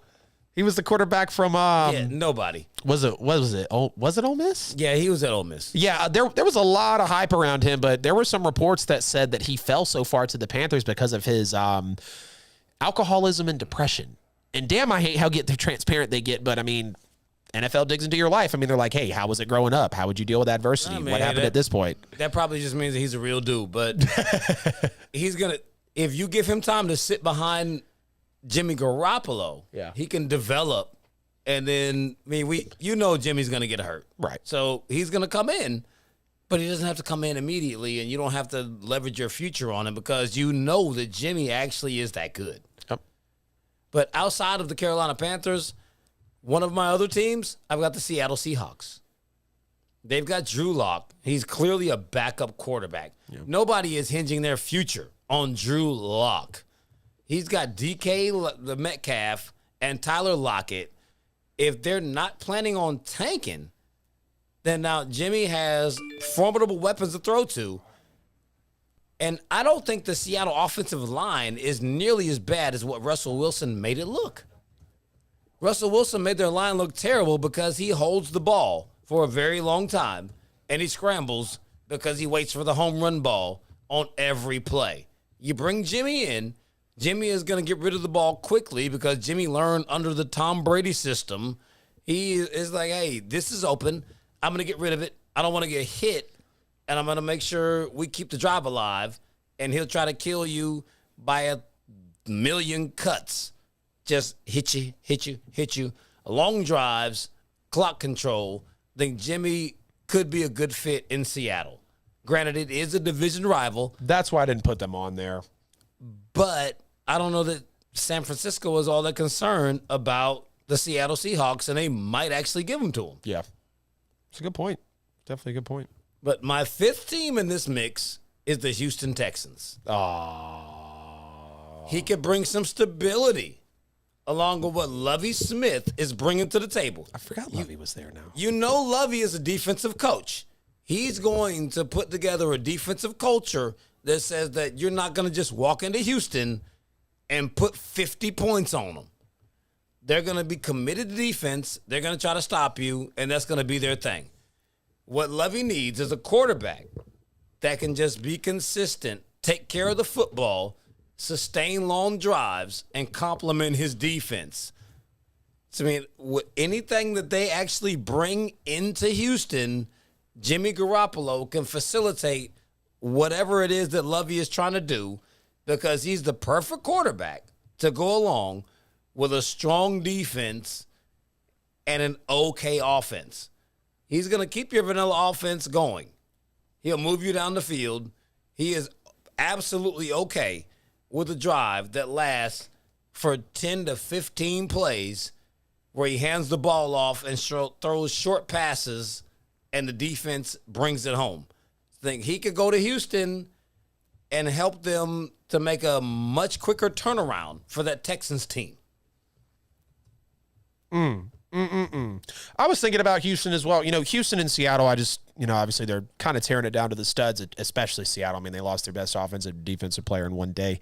But yeah, I mean, Seattle couldn't really see the Niners sending them out. But again, if they're still looking to deal Jimmy after all this, and obviously, they don't think that much of him, or they're just ready for him to move on, obviously, because of what Trey might or might not be doing in camp, and then, I mean, just don't send him to Houston to die. I feel like he deserves better than that. But yeah, man. Yeah, I mean, there's definitely a lot of places out there in the NFL that Jimmy G could land, and it'll be interesting to see, because part of me still believes that Jimmy's going to be there come week 1. I don't know why, but I feel like, again, draft's been over with for, a month now, just about. Free agency's been played out for 2 months now. All the quarterbacks moved around, so it's like, where is it?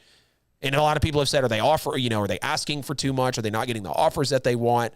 Whatever the case may be, there are teams out there. I think, the top destinations, like you said, Carolina, New Orleans would be a good one. I think Washington will be good as well. The New York Giants, I wanted to throw them in the mix as well, but I still, oddly enough, don't know why they're still in on Daniel Jones, but they are. I know they didn't pick up the 5th year because of how awful he is, but I think they would have made a move.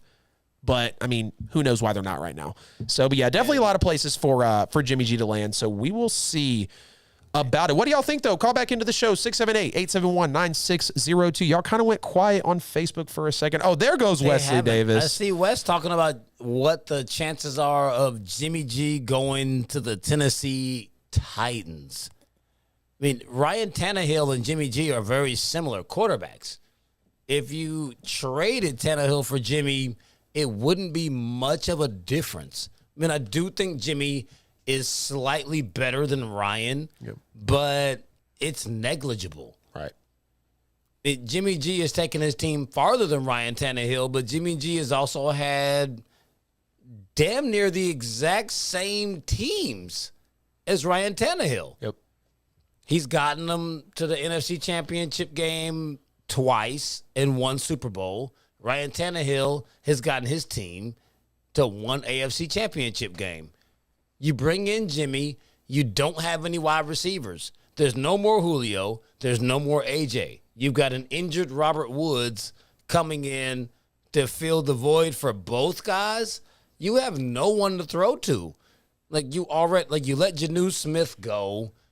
Who the hell does Tennessee have playing wide receiver? They have nothing. Yep. You're completely reliant upon Derrick Henry, who is now showing that he's just banged up.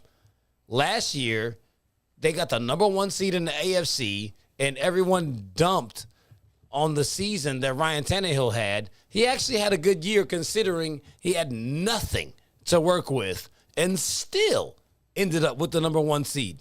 So, I mean, if y'all as Tennessee Titan fans are upset with the product that you've gotten from Ryan Tannehill, you have no idea what you're looking for. Y'all have no Super Bowls. No, he's not Steve McNair. He got you to a Super Bowl. That was a long time ago. And y'all have been terrible all the way up until now. You got Ryan Tannehill. You got Derrick Henry. You had wide receivers. But this season, y'all are going to suck. The Indianapolis Colts are absolutely the best team in your division. No doubt about it. You guys are reeling. So y'all need to love the one that you're with. Y'all better absolutely love Ryan Tannehill. That's what you got. You better hold her close while she's there. Because once she goes, the door's going to hit her booty on the way out. Y'all are going nowhere and nowhere fast. Have you happened to look and see how good the AFC is this year? Yep. The entire AFC West is off the chain. The AFC North, as an entire division, is really good. The AFC East has 3 good teams, and then there's the South. All you got is Indy. Only the South Division champion is the only team from that division that's making the playoffs. If you don't win the AFC South, you will not have a wild card game. You will not play in the playoffs. And when I say you will not, I mean the Tennessee Titans will not make the playoffs this year. You've got at least 3 teams. You can book that. You've got at least 3 teams from the AFC West that are going to make it in. No question about it. So, yeah, it's definitely that's damn near half the spots right there. You know, it's definitely going to be tough for them to get in there. Yeah. Chris G says, Niners know they messed up on Trey. I don't know. We don't have any true substance on Trey Lance yet. It's nothing but beat writers and teammates saying stuff, and that's their job. You know, like that's what they're supposed to do. Chris G says that he's from San Francisco and he roots for the. He's always been a Warriors fan. He roots for the Warriors, but he also is a Cowboys fan and not a 49ers fan. So nobody gives a damn what the hell Chris G's talking about. You got 2 teams from the same city that actually won a lot of championships, but you only root for one of them because you're a championship right now, nut rider. Oh. Welcome to the jungle. Oh, yeah. We got fun and games. The Golden State Warriors won recently. That's what it is. Yeah. San Francisco hasn't won a championship since 94, so you got rid of the 49ers and you took on the Cowboys, who also haven't won anything since 95. Yeah, okay. Shots fired! Shots fired! Chris, I kind of agree, though. I don't know if Jimmy G's truly going to go anywhere. Again, there's been so much speculation, but yeah, I mean, we don't know about Trey. That's the thing. Like we see small clips. We saw him a little bit. You know, Fees, you and I talked about it. He was pretty rough. He was pretty rigid in his rookie year, and rightfully so. Kid had not played, you know, in a year or 2 in college football. So, but we're a little bit past the 9:30 break here. Gonna hand it over to Mike Bell. He'll tell you who pays the bills here at King's Broadcasting Studios. Over to you, my friend. Appreciate that, Adam. Ladies and gentlemen, thank you so much for tuning in. Like always, you know, we love to see you guys in the chat room and showing up to support the show like you do, man. Thank you, thank you, thank you. Continue to share the link, all that good stuff right there, man, and be in the chat room and doing what you do. We love it. We love it. We love it. We love you guys. Without no you, there is no us. You are watching Petty Sports Wednesday night edition like you do every week at 8 o'clock. And the show features 2 great sports analysis guys, or analysts, as we say. Famous Facts Fees and Adam Lewis doing what they do. You know what I'm saying? And that's big facts, if you know what I'm talking about.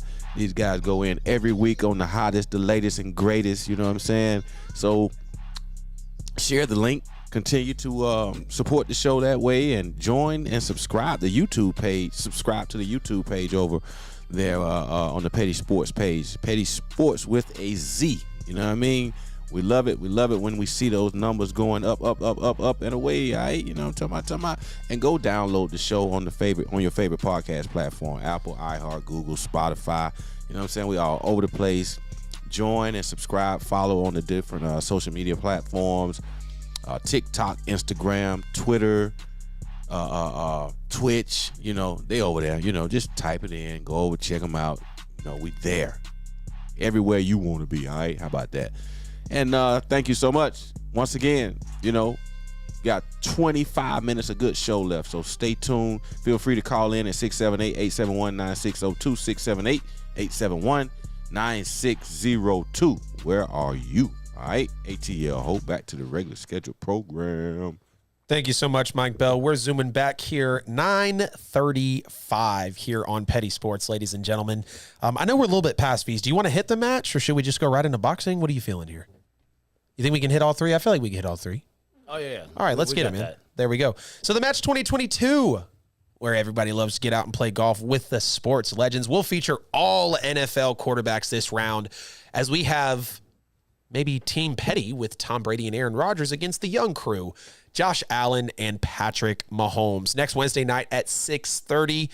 Who are you taking to win this heavyweight quarterback golf battle? I mean, because the only ones that I've seen actually play golf are Tom Brady and Aaron Rodgers, because they have both been in the match before. Right. They faced off in it last year, but they were on opposing sides because it used to feature actual golfers. Right. So I would have to say I'm going to take Brady and Rodgers. So I have no clue if Josh Allen or Pat Mahomes even know how to swing a club. So I'm going to have to take them in the match because, I mean, it doesn't make sense for me to take the unknown.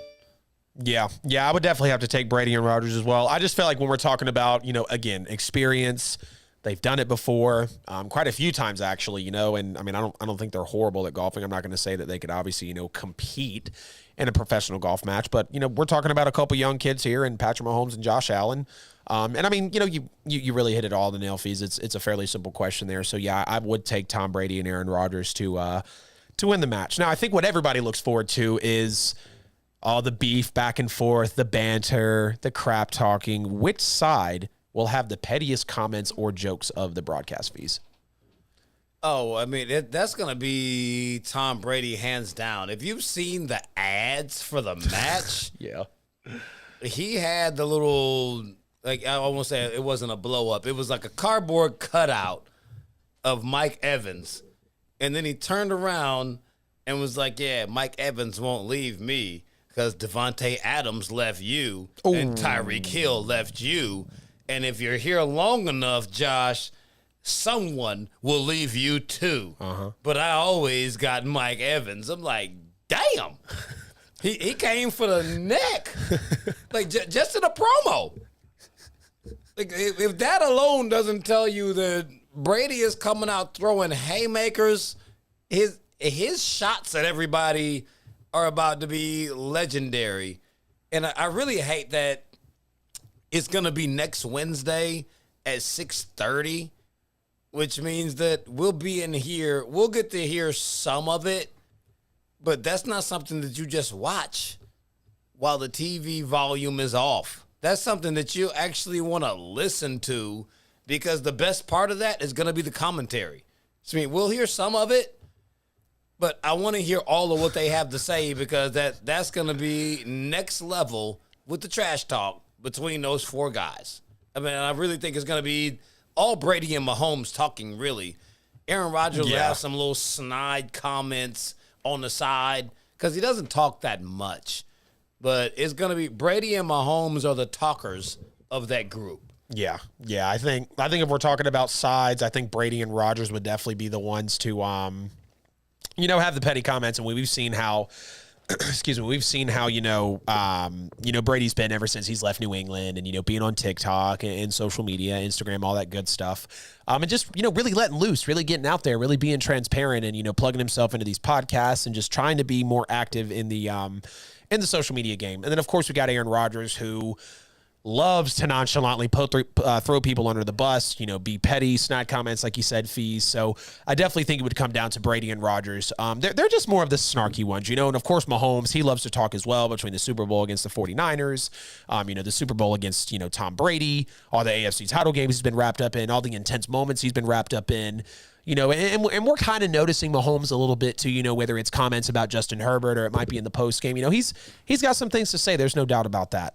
So I think it'll be pretty interesting to see how all of this plays out in the match 2022. Now, let's put the gloves on. Let's step into the ring and talk about Canelo and GGG Part 3. The trilogy is alive and well, and it is set for September 17th, but the venue has yet to be announced. No worries, though. We know we'll catch it, and we'll be covering it for you guys. The first fight ended in a draw. The second fight ended with a decision win by Canelo. Now you've got Canelo coming down in weight classes after the loss to Dimitri Bivol for a trilogy fight with Triple G. Who you got winning the third match, Fees? I mean, it's absolutely going to be Canelo again. I mean, those were two great fights. In the draw, it was a lot of people that felt like Canelo didn't win that fight or that Triple G actually won it. I mean, if you watch the fight, and I watch fights, Canelo won the first 3 rounds of that fight. Triple G won the next 6. He won the entire middle of the fight. And then when you got to the championship rounds, Canelo won the last 3, which made that fight a draw. It was a legitimate draw. They split all of those rounds.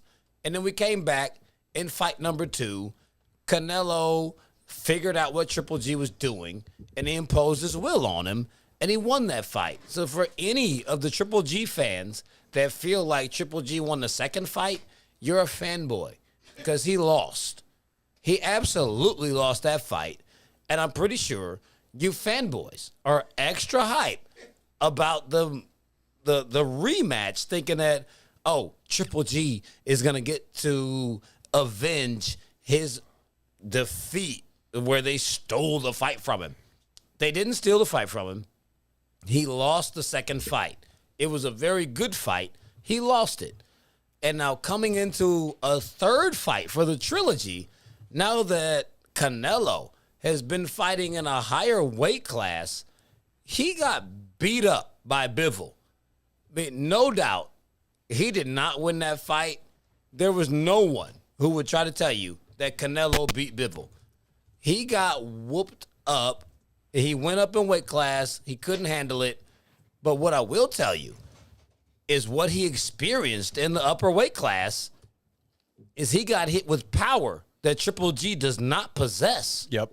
Triple G couldn't put him down before he went up and started fighting up in weight. So with Canelo coming down to fight against Triple G at a more natural weight for him after having fought in a higher weight class, all I think that does for him is be able to even more better absorb punches from Triple G. He'll walk through Triple G's punches. I think the third time around, you might actually see Canelo knock Triple G out. And I know there's a lot of Triple G fans that are rolling over in your proverbial graves right now. I don't care. Definitely. Canelo is going to knock Triple G out on September the 17th.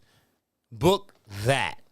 KO from Canelo over Triple G. Yeah, that would be major. And, you know, I'm going to take Canelo as well. You know, like I was saying earlier, it's always interesting to me especially in such a mental sport like boxing, it's like you are the one-man show. Like you are the quarterback in every single match, you know? So it definitely starts mentally. It starts up top. And that was a major loss, you know, for Canelo against Bivol. I mean, just got outmatched, outclassed, better fundamental boxing. And, you know, Canelo realizes that. Canelo needs to come back and get this W. I mean, he's probably, you know, seething with a vengeance right now. He wants to go. He understands that it's been, you know, or that it is a trilogy rather with Triple G. And there hasn't been a knockout, you know, and I wasn't necessarily leaning knockout in this match. I do have Canelo winning, and maybe by a good distance as well. But hell, I mean, you're kind of making me want to lean knockout because, again, you know, we've had a draw, we've had a decision. What's left? You know, I mean, I don't think. And again, GGG fans are definitely going to say, oh, well, you know, he's got a shot. And yeah, I mean, he's got a shot at the fight, absolutely, but he's not going to win. Canelo is off a very rough loss. He is off of a borderline embarrassment in a way because of how he was just so fundamentally outboxed by Dimitri Bivol. But, you know, it's, again, we talked about it on the show. It's not a major surprise that Canelo lost. He was out of his element. He wasn't in the usual scheme. He wasn't boxing like he usually does. He wasn't studying his opponent. He was going for the knockout up front. And if he sits here, you know, if he really studies Triple G, you know, and just in just plays his game, trust his instincts, go through his process, do what he usually does in between the ropes, I think he'll be absolutely fine. So I think I want to side with you, Fees. I think I could see a knockout here from Canelo because, I can totally agree. Triple G does not possess, that strength. And with him going down in weight classes, this is his element. Again, he's going to be with the normal system. He's going to be in the normal weight class. Well, a normal weight class, rather. He's going to be comfortable. He's not going to have to fight at that unnatural, I think, 165, 175 when it was against Bivol. Like we mentioned as well, when we broke it down, we've seen in the fights with Billy Joe Saunders, and we've seen in the fights with Kovalev, that some people thought that Canelo was down in those fights because he's not a natural heavy fighter. So you bring him back down, you put him in the ring with a guy that he's seen before.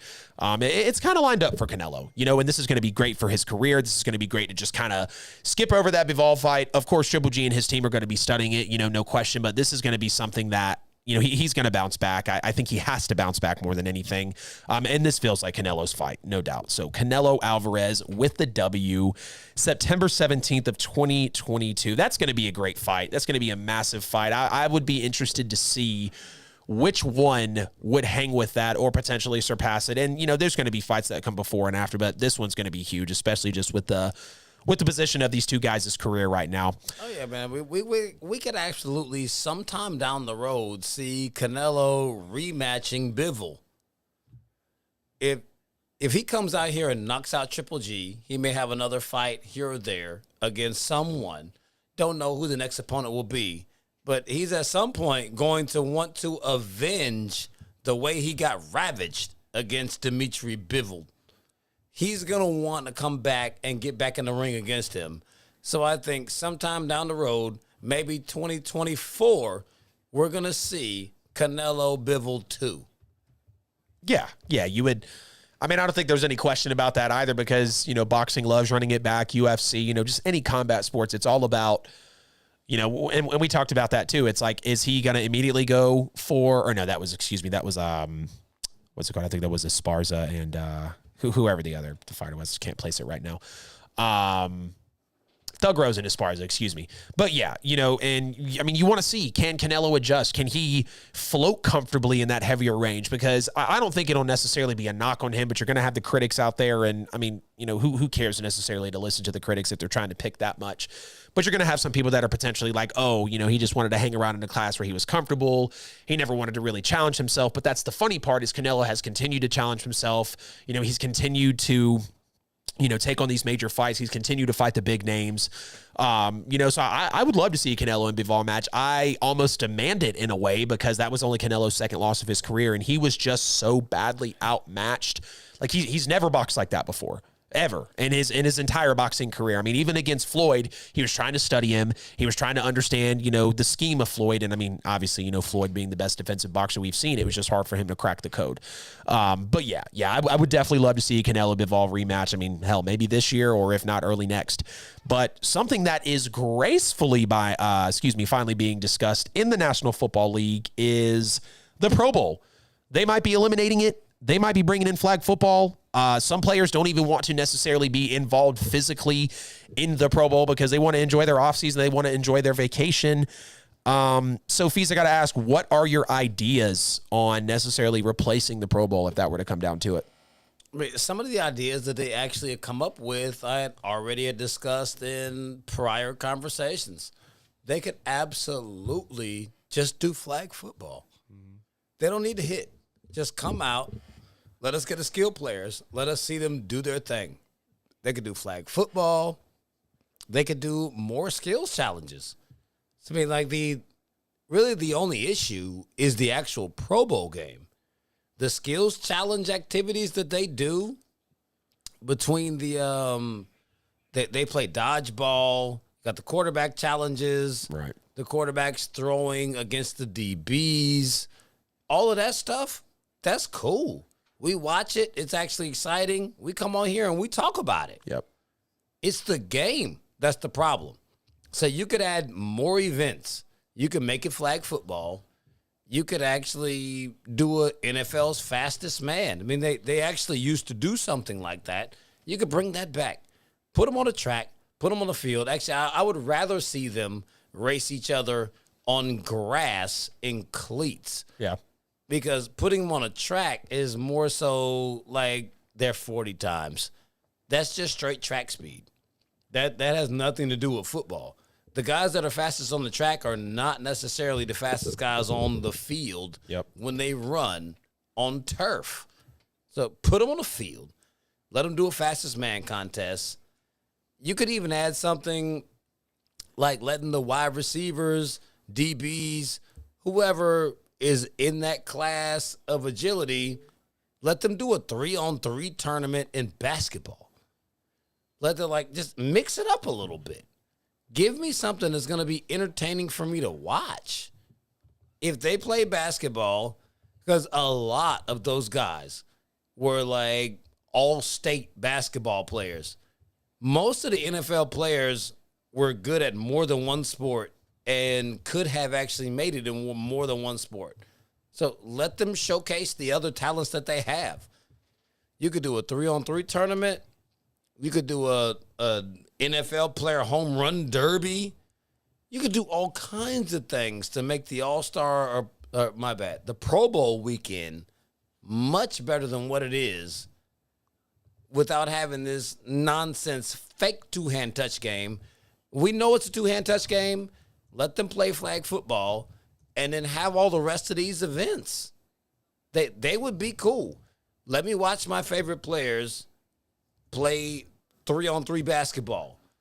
Let me watch them compete in a home run derby and smack the ball out the park. Be like, damn, he could have made it in the majors if he had decided to do that. Let me see them do other sports, and I think that would be really dope. Some of them may have played soccer. Let them have a little quick match. That the sky's the limit between all of the other stuff that you can have them do. You can have players that have rivalries, have little celebrity boxing matches that last 2 rounds. Doesn't have to be long. We don't want anybody to get hurt. Let them get out there and spar it out for a couple of rounds, just a little bit. There's no limits on what we could actually watch them do. And you're looking at me like, damn, that would be entertaining as hell. Yeah. If they did all of that, you'd be like, man, I can't wait for the NFL Pro Bowl weekend. Yeah. That would be true. It would get back into the marketing real heavy. Taj, what's up, man? I see you in the Facebook comments. He said he's got to get one of those Petty Sports polos. Yeah, you do, bro. They're very comfortable. You don't get super hot in them. They're just free-flowing, man. Let us know if you want to get one, though. We'll hook you up for sure. It was kind of funny that you were talking about boxing and basketball and stuff because, you hear some of these players saying man, we want to enjoy the vacation. We don't even want to be physical. And again, with you saying those couple of sports, it kind of brings me back to when coaches used to get pissed off in high school if they saw a track star, playing basketball or a football guy, trying to play basketball because you don't want to risk your body in that moment. But, obviously we're, going to discuss what could replace the Pro Bowl. So I think I could be down for both of those. I mean, it would be interesting to see because you've got the, the celebrity game with the NBA. You got the celebrity game with the NBA. You just got plenty of things going on with other sports to where you could incorporate this. Boxing, that's pretty intense, and that would make for so many memes. I mean, God, I couldn't even try to imagine how that could unfold for some of these players. I mean, if they're getting slept in the ring, but catching 20 touchdown passes a year, it's like, oh, dude. 2 rounds, just 2. Just a couple. What, 2 minutes? What do you think? Minute? You're like 2-minute rounds? That'll be enough. Nobody would really get slept. I mean, I'm pretty sure someone would actually make it happen, but for the most part, nobody would get slept in 2-minute rounds. Yeah. But it would still be entertaining. They crack a rib, bro. We'll bust the orbital. Nah. How'd we feel then? You got Aaron Rodgers getting I think we might all like it with Aaron Rodgers, especially Aaron Rodgers wouldn't participate. Yeah, I'm keeping my distance here. My team and I have done extensive research and figured out that boxing is definitely not the way to go. But just a couple of things, and ironically, it's kind of, I was just talking about memes here. It's kind of coming from some things that I've seen online. So, having the 2 worst teams in the NFL, if it's close enough to the number 1 pick, if the records are neck and neck, have them play and to actually see who would get the number one pick. That might not bring a lot of eyes, of course, but to truly see who would earn that number one pick status. And of course, you might see some tanking in that aspect, but it could, in a way, kind of combat that. And again, it could be like the garbage bowl or the trash bowl, whatever you want to call it. We've seen that out there too. Or maybe even have the best team of the XFL or even the USFL play the worst team in the NFL to maybe gain acceptance into the league. Of course, that'd be a lot of contracts and money and talent moving around. But I mean, like you said, Fees, the opportunities are absolutely endless between multiple sports events, between, multiple types of showdowns, skills challenges. Just crossing over a lot of stuff would definitely be interesting. But that boxing one, man, definitely. I mean, you're talking about like, hell, Nick Bosa and Jonathan Taylor in the ring. That's something I might tune into. I won't lie to you about that. You're talking about two of the biggest dudes in the league. Like, I mean, that's a defensive guy and an offensive guy. I mean, like you want Jonathan Taylor versus Derrick Henry, or you want Nick Bosa versus Aaron Donald. They got to be position specific, you think? Yeah, like same position. Okay. Go against each other. So what about same side of the ball, though? Like DK Metcalf and Jonathan Taylor? Jesus Christ. No, not same side of the ball. I mean, like you could do wide receiver versus DB. Okay. The corner that covers them. Yeah. Linebacker, running back. Something like that. Yeah. Okay. Yeah, I was down for the fastest man and stuff, too. I thought maybe a quarterback versus a kicker. I don't know. Oh, jeez. Kicker versus a punter. Long snapper versus a center. Quarterbacks that have to go against other quarterbacks. Yeah. It's like you can't. Yeah. That's pretty true, because it's like, could you really put a guy in the trenches or a super swole wide receiver or running back? Because quarterbacks usually aren't the biggest dudes on the field. I mean, unless you're a Josh Allen or just those really stout quarterbacks that are huge in today's league. I mean, they're usually pretty finesse and know how to move around and just keep themselves out of harm's way. But yeah, that would definitely be interesting. Y'all hop in the chat. Let us know if you'd like to see anything else that would come around in the Pro Bowl. I know one thing, man. Wes and Jamila have just been going back and forth in the comments. Chris G kind of sprinkling a little bit here and there. I would absolutely enjoy seeing a little Kyler Murray versus Lamar Jackson in a spar. Lamar's got so many inches on him, though. Doesn't matter. They sparring.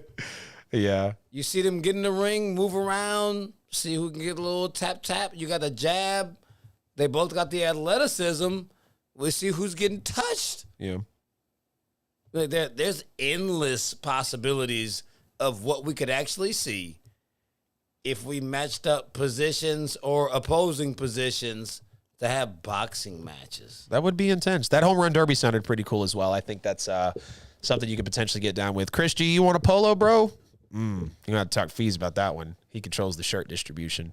Everybody else, you can be fine, but you and Fees might have to, y'all might have to hop in the ring and spar a little bit for a Petty Sports polo. I got my money on the co-host, respectfully, brother. Oh, yeah. Absolutely. If we're talking about getting in the ring to sparring, if Chris G wants a polo, come to Atlanta. We will go to a boxing gym and spar, and I will beat your ass, and you still won't get a polo. No participation trophies here. No runner-up banners on Petty Sports. Man, we got to take it easy on that guy, Fees. He's going to quit being a fan, man. What are we going to do? What are we going to do without Chris G, Fees? I mean, then we just won't talk about the Raggedy Cowboys. Hey, ladies and gentlemen, that is going to conclude episode 60 of Petty Sports. Been an absolutely great show. I mean, it was loaded, running through all the topics, coming out of one show, hopping into the next. Appreciate everybody on YouTube, everybody on Facebook, between the comments, the caller. Make sure to run it up on the subs on YouTube. We are just a few away from 600 subscribers. Appreciate y'all again for the 50,000 followers on Facebook, all the Petty Sports Black support. Feast, take us out of here tonight, man. 50,000 followers. We appreciate y'all for the entire ride. Petty Sports been going on well over a year. We love each and every one of y'all. Y'all keep commenting. Y'all keep sharing. Y'all keep liking. Y'all tell all your friends to subscribe. Rock with us here on Petty Sports. And y'all remember, every single day, always keep it petty. We out.